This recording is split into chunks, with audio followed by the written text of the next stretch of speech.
Oh yeah, I can't look at that story. There you go. It And should be. yeah, we are. But hola, welcome you guys to Urbanish Digital Live. I am your host, Tiffany Terrell, and I have my lovely co-host here with me. How you doing? I'm good. I'm good. Feeling great. Somewhat. I'm tired, but I'm good. It's just a long day. Well, it's me and you tonight, Chad. I know it's all good. We'll make it work. We'll make it work. As always. So I hope you guys are staying COVID-19 safe. I see y'all think that COVID is gone. It is not. At all. Period. COVID is still out there. You said COVID's still out there. Yeah, it's out there tearing people up. It's still going around and it's terrible. Yeah. Right.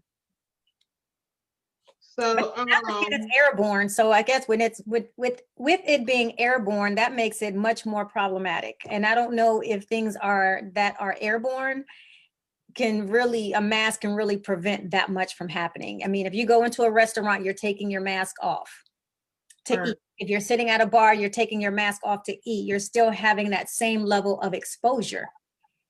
Right. I don't know. Just my thoughts. I mean, that's the truth. That is the truth. Yeah, so you wear a mask all day long, or as you're walking around a restaurant, but as soon as you sit down, they say, "Oh, take your mask off." It's fine for you to take your mask off. We're gonna have to have the mask where we putting the food and the drinks through. I know, poke a hole with a straw so you can sip your drinks through and unzip Right. like an unzipper one. Yeah. How's your day been going? It's long. I feel you. Back meetings, PR stuff, and then we shoot a series the beginning of next month. So I'm one of the producers and considered writers, but I didn't really write a whole lot. So more so on the producer side. So we start rehearsal tomorrow. I've been reading about that. And then I got some other stuff in production that I really can't talk about yet. Okay. Um, so yeah. And then with PR stuff, we got Masks Across America. We're gonna have an event giving out masks to elementary school kids or kids, period. Okay. Next month. So we've been working on finishing up getting that together. So A lot of good stuff, though. I think yeah, that's the main part that you should look at. It's a lot of good stuff. right. So I'm blessed. I And can't look, complain. you can't complain with that view. Right. I wish it was the real one. I'd be somewhat drinking wine all day. Oh, no, because if you had a view like that for real, you would be working a lot just to keep that view. Oh yeah. Well, hopefully not. Hopefully it'll be backwards. Hopefully I'll be doing stuff I love and that'll come. Cause I'm already working hard and I ain't got no view that look like that. So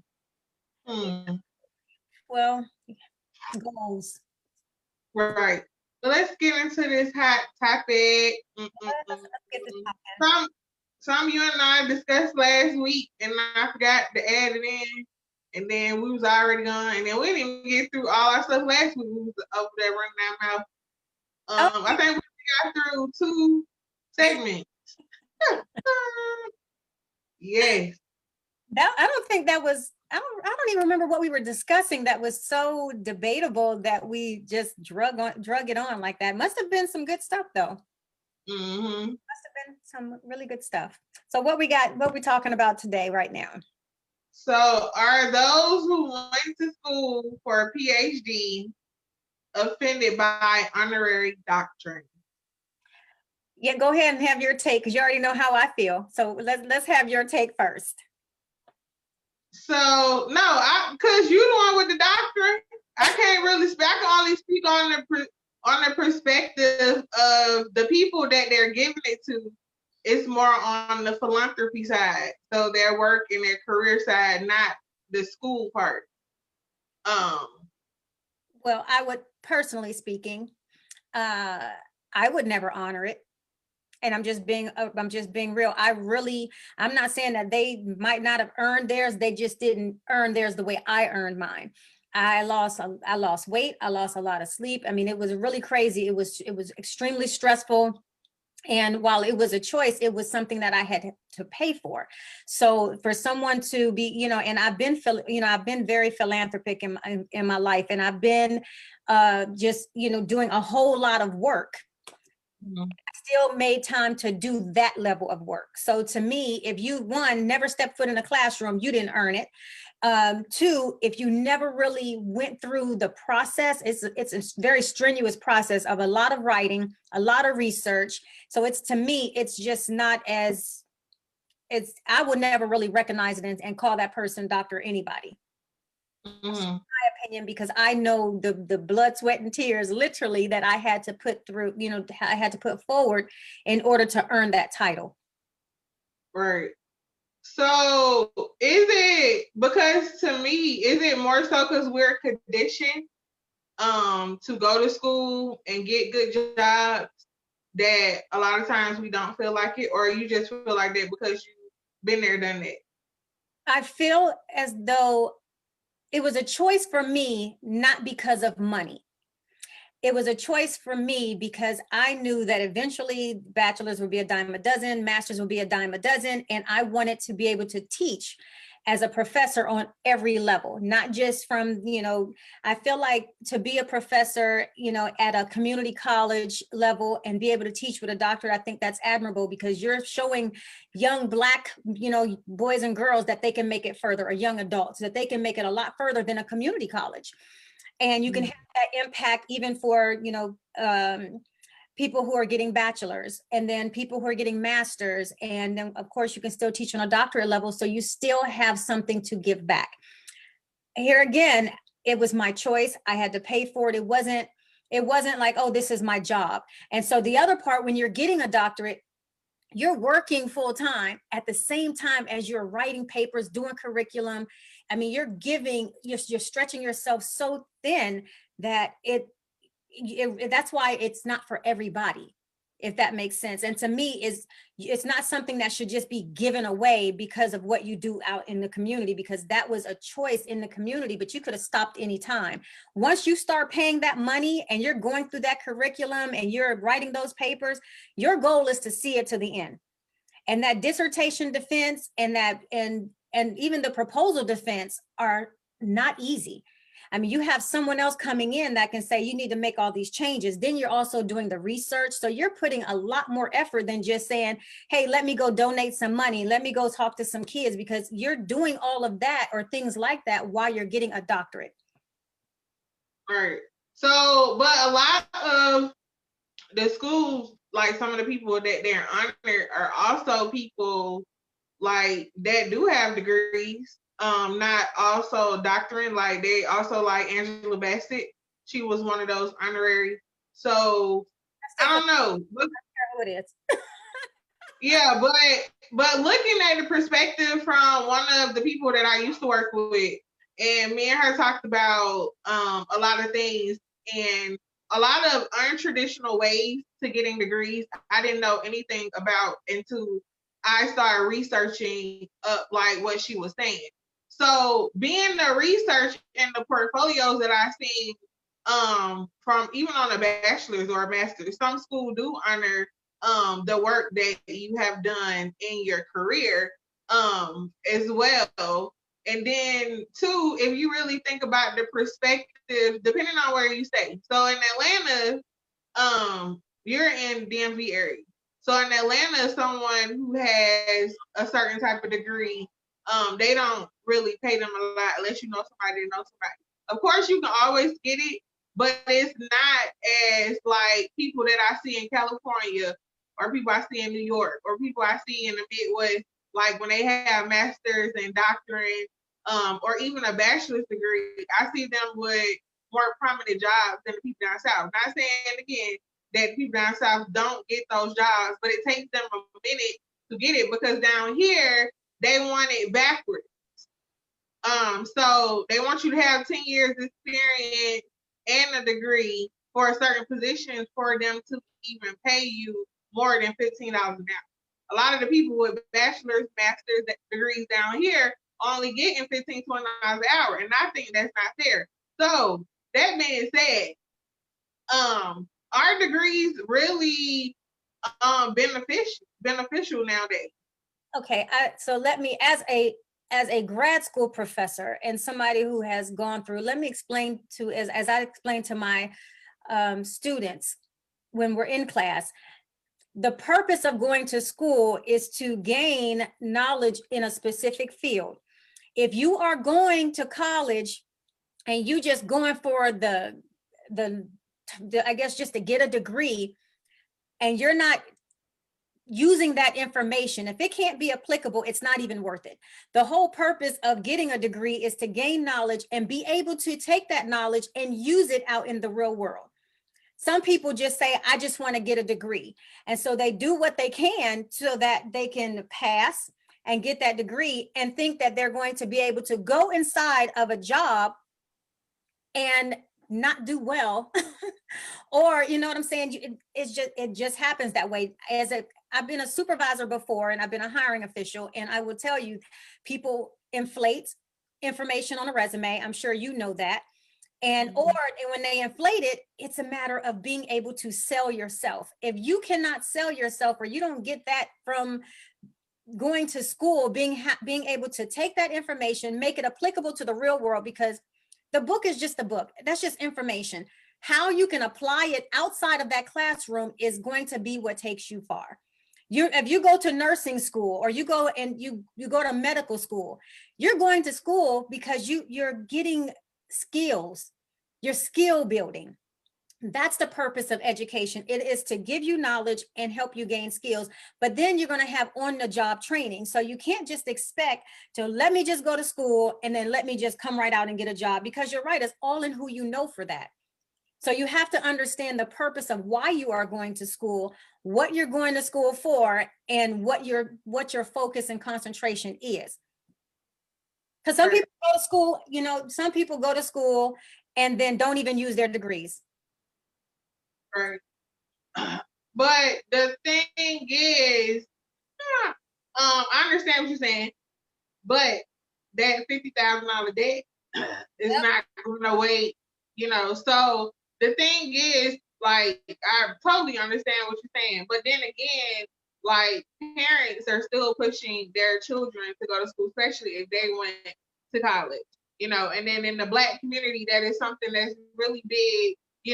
When we push our children, we push each other, okay, did you go get a degree, this, and that, and not really knowing what the full concept of going through financial aid, what is your debt going to look like, and I, being that I went to school right at 18, during the summertime, and I went to college, and now I accumulate that, even though I don't have a degree right now, like, the knowledge that I have, yes, is very different, and I do operate a lot different than someone who never went to school for business.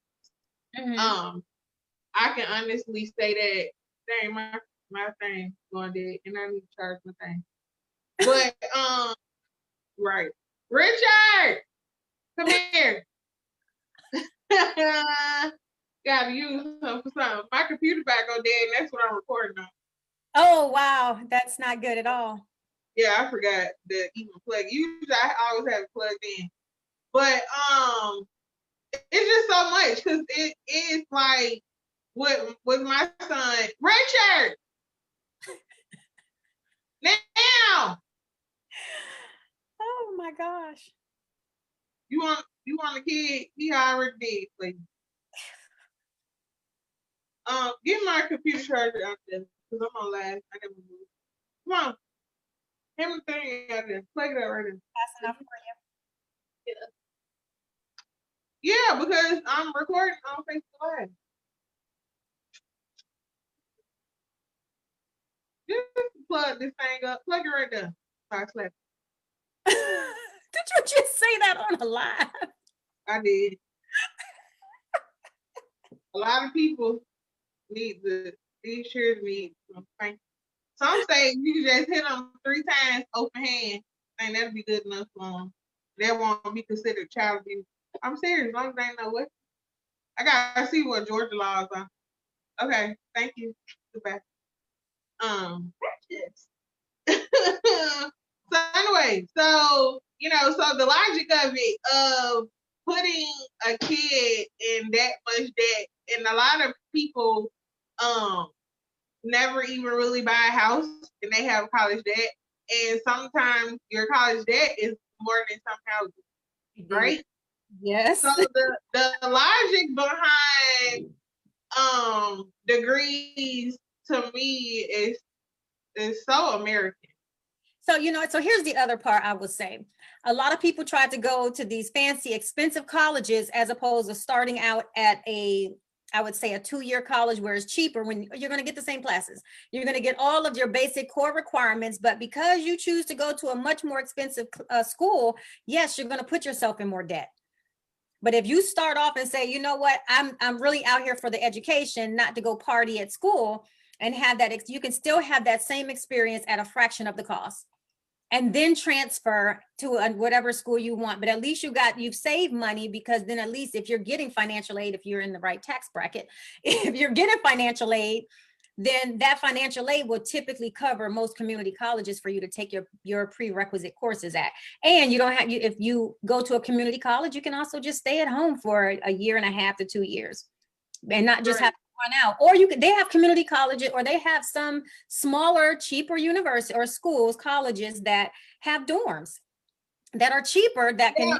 But the thing is, that information is not given out at 18.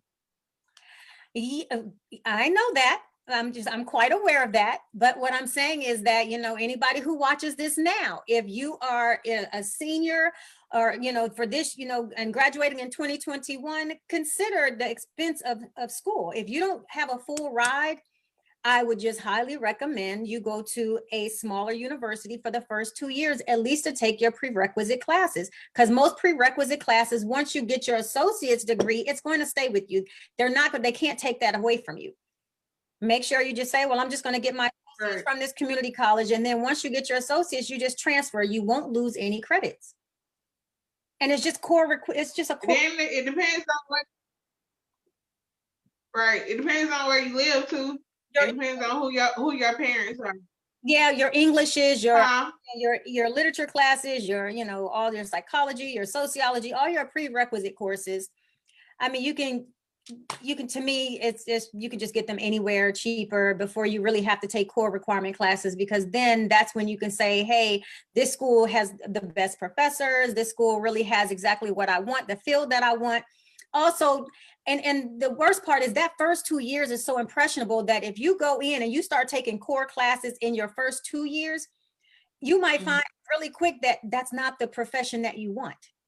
I mean, and I'm a prime example. I started out as a nursing student and found out really quick. I'm glad I went in the military and did that, because I found out really quick that's not what I wanted to do, but I also found my niche. So I think it just first 2 years, a lot of people will say, I don't know what I really want to do. So, or they think they want to do one thing, and then they start, they go to school and they learn more about the different programs that are out there. And then they can make a really, a much more successful choice on their, their path for their careers. Or pick up a trade. Or you don't always have to go to college. Yeah. So, because I really wish I would have waited till I was in my 30s to go to school. I really wish I did not waste my time 18, 19, my 18, well, the last couple of years of 18 and then the beginning of, 20s. I really wish I would have just waited. And see, that's a lot of things, because so much pressure as well. Because like I said, a lot of people that don't know that, don't know to start off, or even because it's cheaper, like state schools are cheaper when it comes to getting a bachelor's degree. You can go school online. now is, more so of the option is a little bit more convenient versus when it was more traditional and all that kind of stuff. Yeah. Um, you had to be in the building and all that kind of stuff. And like you said, with the dorm or whatever. And then a lot of people, like financial aid can run out after a certain amount of money. Like my money ran out, and I didn't know that was even a thing. Yeah. So it's so much when it comes to it, and like I don't know with that doctrine, I can respect what you're saying, but I wholeheartedly don't agree.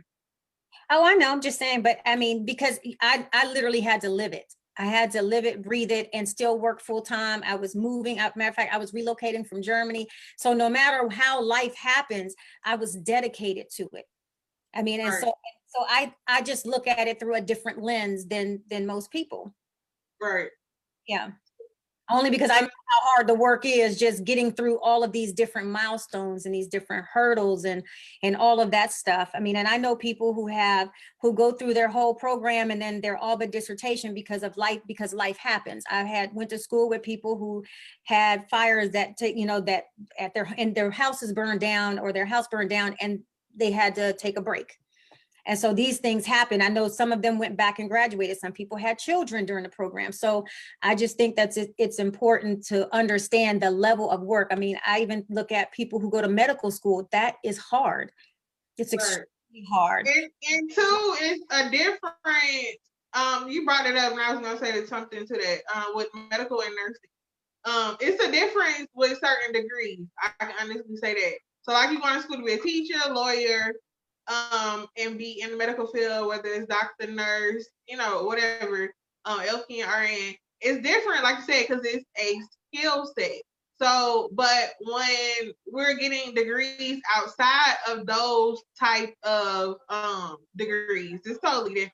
No, so that's where people get it wrong. So here's what happens. There's a difference between a PhD and a doctorate. There's two different things. I know, and I tell people that all the time when they say, "Oh, you have a PhD." I'm like, "No, I actually have a doctorate." A doctorate is hands-on.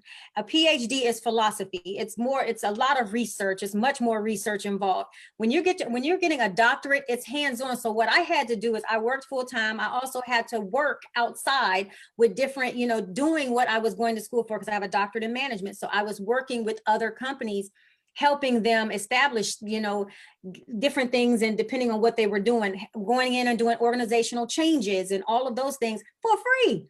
I had to do that. That was a requirement for my classes. So it was hands on top of the job that I was already doing.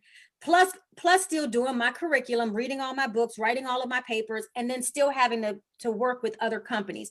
So people need to understand that just because you're not medical does not mean that you haven't worked outside because it's a technical degree. Technical meaning I had to do something else, almost like an apprenticeship type thing, or what do you call it? What you call it? I can't even think right now. Like Uh, externship. yeah, almost like an internship, but you're working for free while you're still working full time. Because it's extern. Yeah, because you're outside. But no, I'm saying in the sense of not saying that most degrees don't do that, but we know for a fact that for medical, like for a doctor or for a nurse, their skill sets, like they're be more in the skill field than a lot of some of the other degrees, Like I know with, psychology, depending on what level, of course, they have to have their clinical and all that stuff as well, but it's just different to me because when I go to school for something else besides like I went to school for business or whatever, it was a lot of stuff that I learned and I did. But again, I didn't really have to physically get out. You know what I'm saying? Depends on the level though. I mean, if you're just going for your 4-year degree, then that's different. You won't really be stepping out doing everything because at that point you're learning, you're gaining the knowledge of what you need to do. I mean, it's just like a nursing student, before you do clinicals, you have to do your 4 years. All your biologies, your chemistries, all of that come within your 4 years. So that's the other Right. part. You can't, No, I know that, but right. No, because I hear what you're saying, but I was saying like it's still a difference to me because when I go to school to be a lawyer or like I'm going, like you said, you went for your doctorate. So that was something that you knew you wasn't going to quit. Then you had all these, life skills and things you had to do with it. Some degrees don't necessarily require people to do all that. So that's why a lot of people, when they finish their degree, they're not able to get certain things because they don't really, have stuff like that under their belt.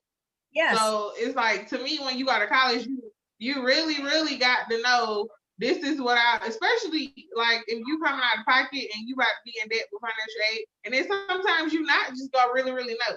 So I always tell young people just to finish something. So it's easier when you go back, because if you already attained your bachelor's, you know what I'm saying? Like you said with the associate, it's the same with the bachelor's and the master's, it's a little bit easier and quicker because you already got your prereq classes out the way as well. So this, I'll just say this and then we can, move on. Everybody and anybody and everybody who goes to school needs to understand this one thing about education. It is not your education, it is your application. It's how you can apply what you're learning in that classroom outside of that classroom. And so hopefully you have really good professors that can have you change your mindset as you are going through things, even if you're taking a history class. Find out how you can take that knowledge and information and apply it outside of here. That's what I'll say, and that's right. That's how I teach. Well, come on, teach. How it be sometimes. Right. So I wanted to talk about a celebrity that's getting. I'm so done with you in this sparkling water. Where your fruit at? You supposed to have the fruit infused sparkling water. I drop this. Like regular sparkling water. Oh, okay. I don't a celebrity, right? A celebrity that's getting dragged. Ice Cube shouting. Why is he? So Ice Cube gets dragged for working with Trump administration on platinum plans. Mm-hmm. I'm over it. Right. So I'm still trying to figure out what the whole purpose is. Now, here again, granted, it's choice. It is choice, mm-hmm. But you also have to pick your poison. I think that Trump does not have all celebrity enemies. And there are people who can incentivize with him being in office. This is me playing devil's advocate. That can incentivize and push their own personal or what they stand behind forward with someone to say, you know what, this is the president right now. Let me see what I can get through. So essentially, what does this platinum plan do for us, if that makes sense? Right. People could have gotten mad at Kim Kardashian when she was, had a relationship with him, but yet she was able to do, stuff for jail stuff, reformation. So, people have been able to get out. And so we have to also look at what the main agenda is and why they're actually doing it. Right.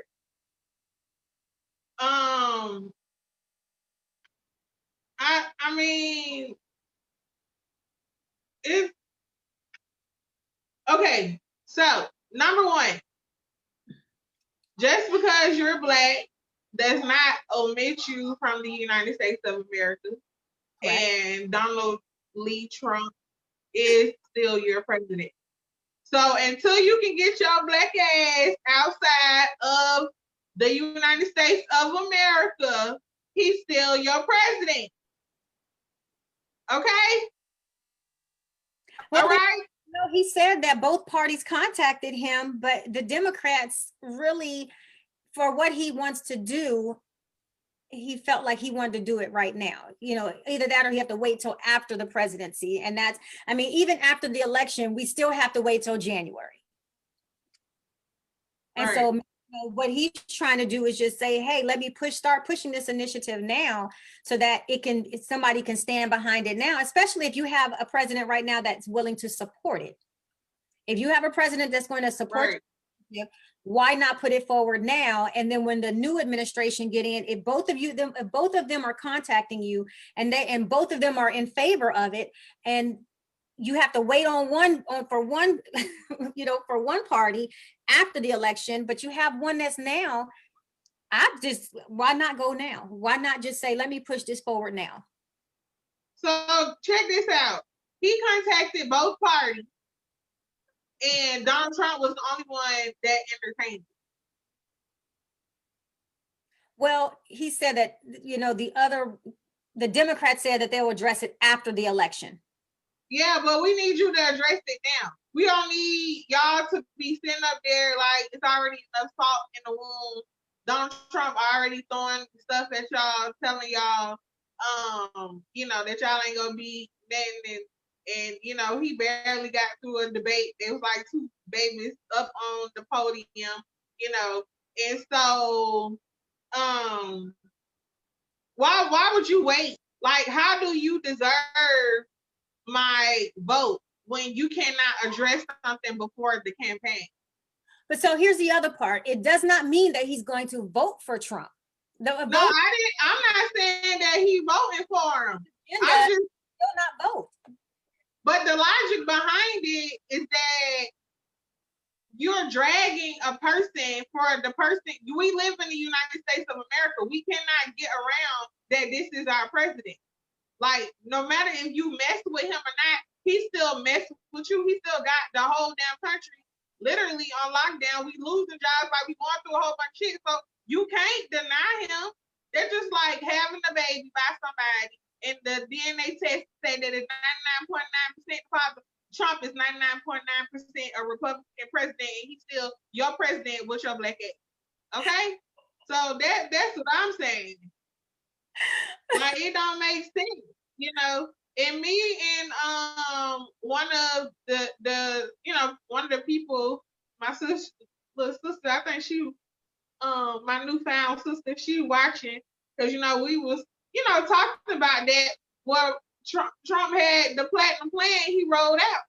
You know what I'm saying? Where he actually is addressing because whether we want to face it or not, just because you're making six figures and you're doing great as a black person, okay, so you're like in the 1%. It's 99% of us that still are not doing well. It's 99% of us that still can barely feed our children now that they're still out during the pandemic, and they're in the house. It's a lot of children that's still not getting breakfast, lunch, or dinner. And that the schools had to turn around and they're giving breakfast and lunch so the parents can kind of catch their breath and get dinner. So, like, we gonna really talk about something. Let's talk about not you dragging every time somebody run over there the Trump, and he's the only one that's addressed it. Your Democratic Party told you, not saying who to vote for, Republican or Democrat. I'm just saying it's no point of you dragging him when it's somebody that's willing to address it. Like, okay, well, I addressed it before. Mm-hmm. You know what I'm saying? Oh, I completely. So, and then you like.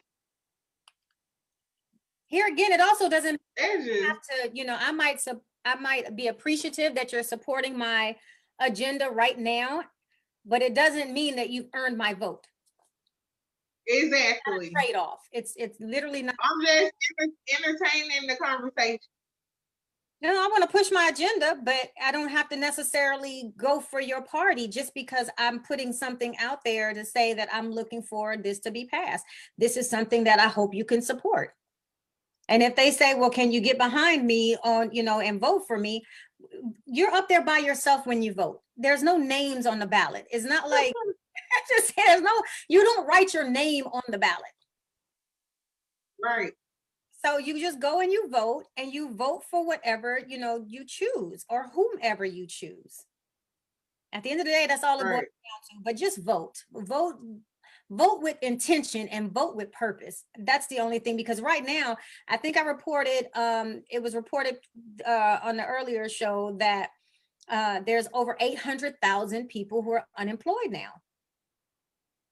That's a lot of people. Right. So, make sure y'all log on to our IG with our celebrity correspondent and political court. Go ahead, political correspondent. How you doing? What your you so bougie, girl? Political. How you doing? You know what? I was just teasing and you just took to it, but I do, I have positions on certain things and it's not necessarily always, I but love it. I, Right. your world news correspondent pretty much. Yes. Come on, world news. I know, I know. And today I was, giving out that exciting news, and which was still kind of political, but kind of on a good thing. And you have to go there to check it out. Yeah. Right. Okay. So yeah. So vote vote for who you go vote for. Stop bullying other people because they black into voting because who you think, we know this, we know he like I don't have no more words for Dunny. Because that's his name for me. I call him Dunny. And he's Uncle Dunny. And we have to keep him in the house. And sometimes we have to keep him down there. What them things called?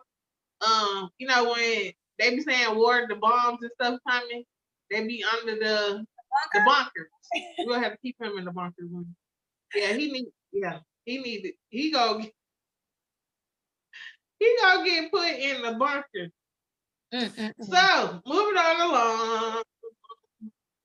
Kamala Harris tests negative for COVID-19 after 2 associated with campaign tests positive.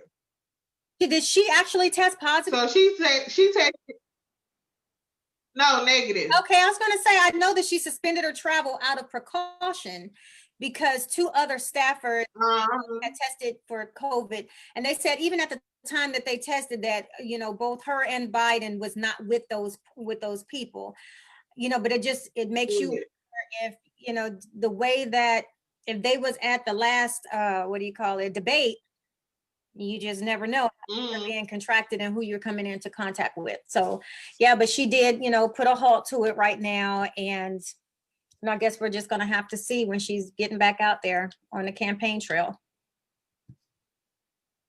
Right.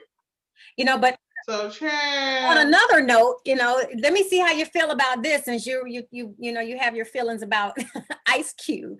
The new Biden campaign, the Get Out and Vote campaign, has a lot of Atlanta's biggest stars out there supporting it. Jermaine Dupri, Monica, Jeezy, Ludacris. What's your thoughts on that? Telling people to get out and vote, and they're doing it for the new campaign from Biden. Y'all know I got my feelings about Biden and Camilla. Okay. And they might be change agents, but I just think when it comes to political, like everybody is a liar, whether they Democrat or Republican, because at the end of the day, they still got the cheese while we still trying to go out to get the big cheese. My mom called them cheeseburger, the money, the coin, So they've been had their cheeseburgers together, and they've been in politics for a really long time. So I don't know. I don't know about Biden still, even though he served up under, President Obama as a vice president. And then I just don't know about this initiative. But Atlanta always do that. Atlanta always get behind the Democrat side of it, Democrat Party, and try to rally. And I know mostly it's for, we really, really do need to start voting, and not just as we always talked about, not just for the main people. Like, this shouldn't be the only election that we're voting. This trials and tribulations of us going through COVID-19 and all the things, that we've been going through as a nation and as the world.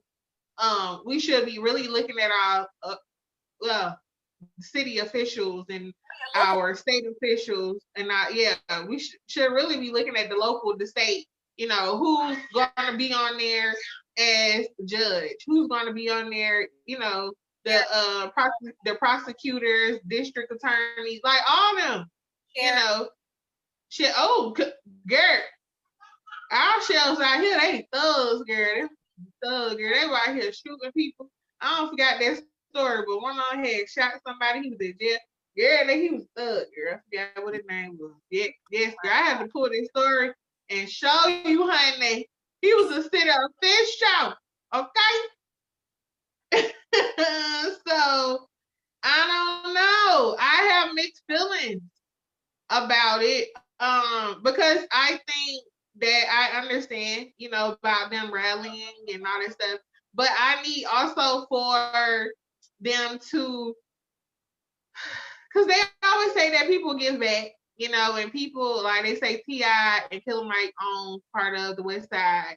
And I stay on the West Side of Atlanta, and not by choice. I just had to pick somewhere to move, and I ended up here for the past year. So I'm on the West Side of Atlanta, and it's not rainbows and roses.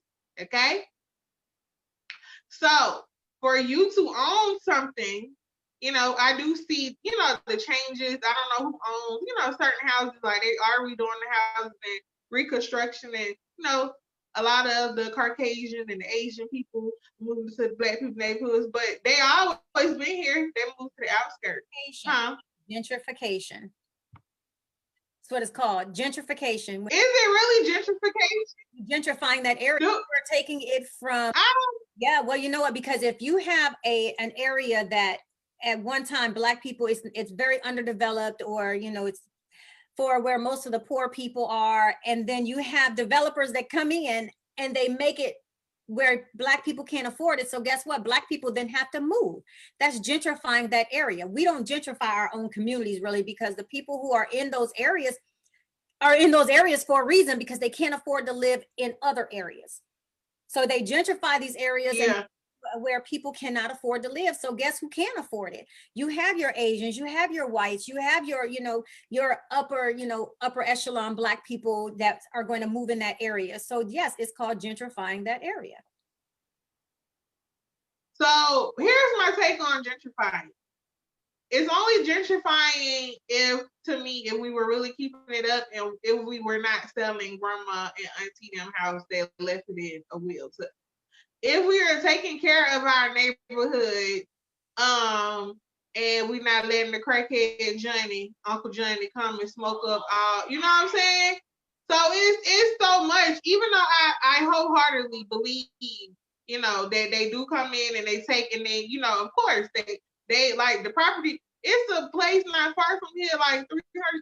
I'm like, homeboy, I can go on the outskirts, and my $300,000 house look like a mini mansion. Okay, we in Georgia. Stop playing with me. I was gonna say, you can do that there in Georgia. Definitely cannot up here. That's why I say I'm in Georgia. Yeah, we can do that. So it's to the point where I want to wholeheartedly believe, that it's gentrifying. But also, if I grew up in the neighborhood, like the neighborhood I'm in right now, I grew up in this neighborhood. Those houses been abandoned since I was in my 20s. But here again, we are not gentrifying our own areas, making it affordable.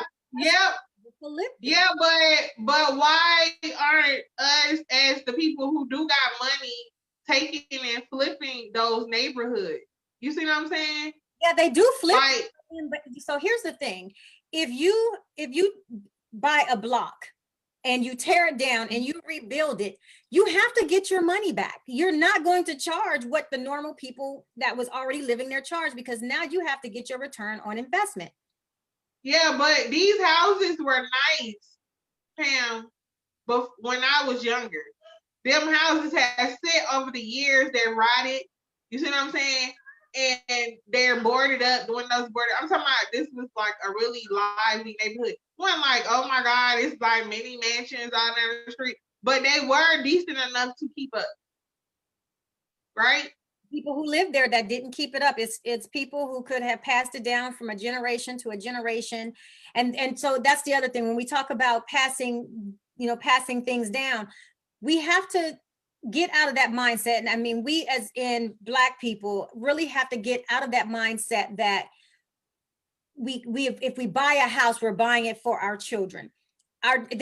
We don't live in the same world anymore that we used to way back in the day.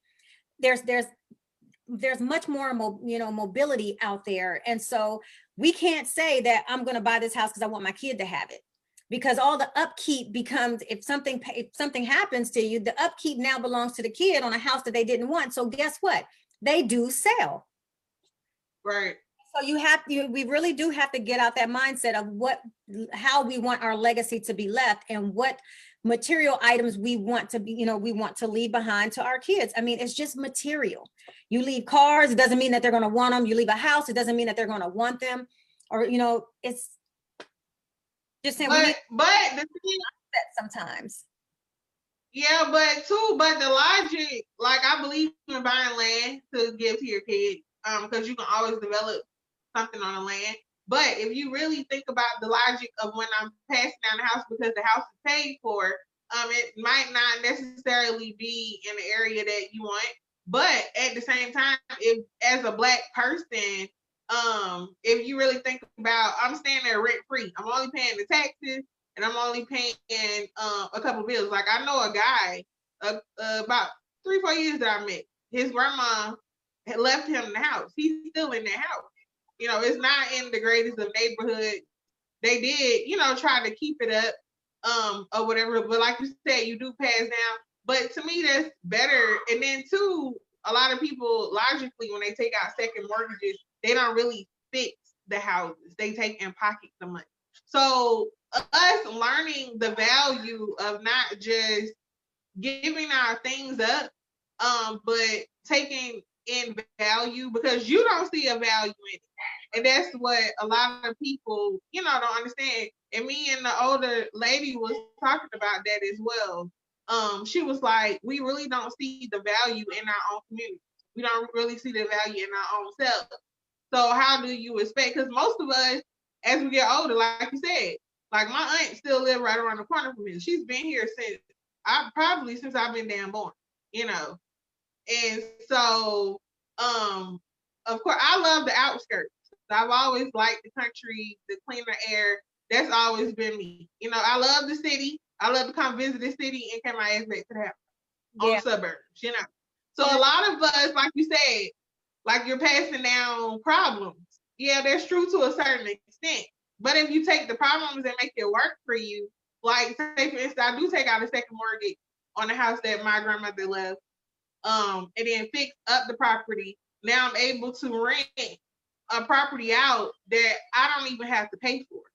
Yeah, so but it's still gonna cover bills and stuff.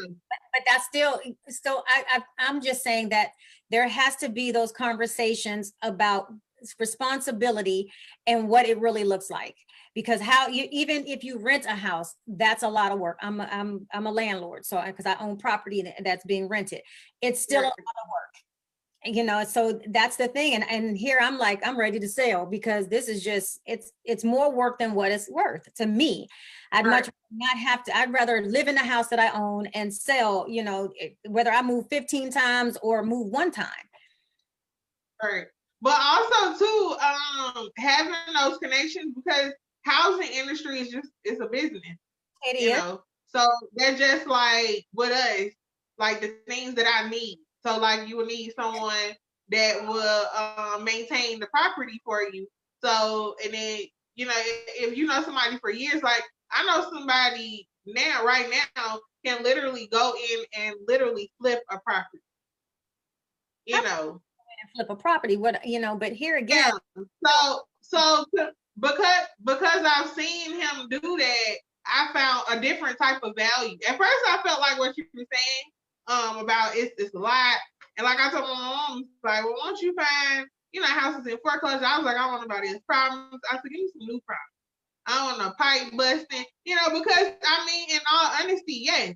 But at the same time, we still have to have somewhere to live. We still have to have a roof over our head. So people gonna always be in the business, to buy houses or rent houses or rent apartments. So let me ask you this, while we're talking about it, at what age do you think is the most appropriate age, to buy a home? What do you think that, in your mind, what would that be for you? I think 30. I think between 30 and 35. Because you know, you kind of gotten a little bit more responsible. You seen what it costs to pay rent. Because again, here in Georgia, I can rent the property for 1,300 to 2,000, right? Well, no, I can rent a property for 13, maybe 14, 15, but then I can own the property for $700, $800. I said for like 800. Yeah. Right. So that's the value of what I really didn't see in my 20s versus my 30s. But then again, I always do like, but what if something breaks? I gotta fix it. You know, my refrigerator go out. I can't call them. I can't. You know what I'm saying? I own it. So like all of those speculative. But that's why you also get home warranty. So having home warranty, it covers, you can get Right. covered for, you know, you just pay a deductible, and just hope that when something breaks down, that it's a part of that overall package that you put in. But here again, it's just, I think you have to always make your money work for you. Your money has to make sense in order to work for you. I do agree that I think that in your 20s, unless you really luck up and get a really bomb property that you can really keep and, you know, and move into, I would say have some mobility in your 20s, because you never know where you want to live or anything else like that. I owned a house in my 20s, and I actually sold a house in my 20s as well. So Right. a house Yeah. in my 20s and sold in my 30s, and then I bought again in my 30s.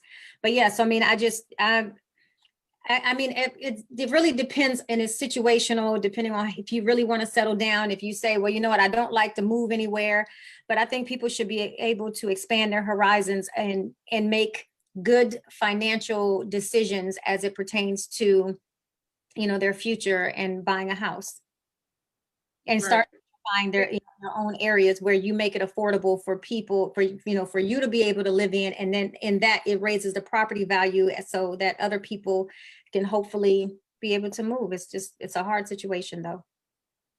Yeah. Cause I'm like, man, I don't want them problems yet. I don't want them. But how much do typically those warranties run when So it comes to? I pay for a home warranty on 2 properties, and I have to say, for the most part, both are under $60 a month. And it Oh, depends. that's not bad. Your deductible depends on what you have in there. So, but I pay under $60 a month for both. No, well, for each one, I would say that for each one. But should something break, then all I have to do is just, I put in a claim and it takes care of everything. So I don't particularly have a property manager, because I can just make a phone call. I mean, I feel like I'm already, you know, the same thing that they're doing, I can just do just, I feel like I'm that busy. Right. Mhm. So yeah. So that's what, and see, that's what I'm saying. It's a lot of things that we don't know, that we be like in like it's a blind spot when it comes to Black community. You know what I'm saying? Because we be looking at so many things and saying why we don't want to own something. Like why are you listing your pros? You still listing your cons? Like, well, because in my 20s, like I'd be like, come get this whole house. It's like you in foreclosure. Come get this house. If the house is just going to raid, it's going to, you know, it's going to cave in. For a lot of upkeep. It's not one of those things that you could just move in and not expect to have maintenance done. It's like a car. You know, you're not going to, you have to get oil changes, you have to get it washed, you have, you know, there's a lot of things that go into home ownership that people need to be aware of, and not just say, well, I want to buy, I want a tax break, so let me buy some property. Right. And I've always been mindful about like where I buy property. I love a cul-de-sac. I like being near a school, because when you're by a cul-de-sac, people love it. And when you're by schools or a school, you're the ability to sell or rent is a lot easier if you have, because people with kids want, you know, to be able to have their kids closer by. So I've always been lucky when I've purchased homes. I mean, when I was in Georgia, I did a for sale by owner and sold my house in 3 days. I had a Oh, wow. 3 days after I put it on the market, because it was near a school. Actually, it was near 2 schools. So, you know, you just have to be mindful when you actually go out and buy it. Somebody just said truth, oh, Tasani. So you have to be mindful when you're looking for home ownership. Because where you buy is a condition on how you sell and when you sell and how hard or easy it will be to sell. Right. All right, guys. It's been a pleasure. I realized I got my braces on. I was like, wait a minute. I feel something going on. It's been a pleasure being with you guys today, as always. And my spiel is always hope you are staying COVID-19 safe, have closed it out. If you don't have hand sanitizer, well, wait, wash your hands for 20 seconds, soap and water. If you don't have hand sanitizer, if you don't have soap and water, use hand sanitizer, keep hand sanitizer at all times. Wear your mask and stay 6 feet away from people. Stop breathing down people that stop getting in my bubble. I ain't never like people in my bubble before the germs started. Okay? And then I just hate when a person, you know how you stand in line, they like, I'm like, damn, I can feel you breathing down my neck. Yeah.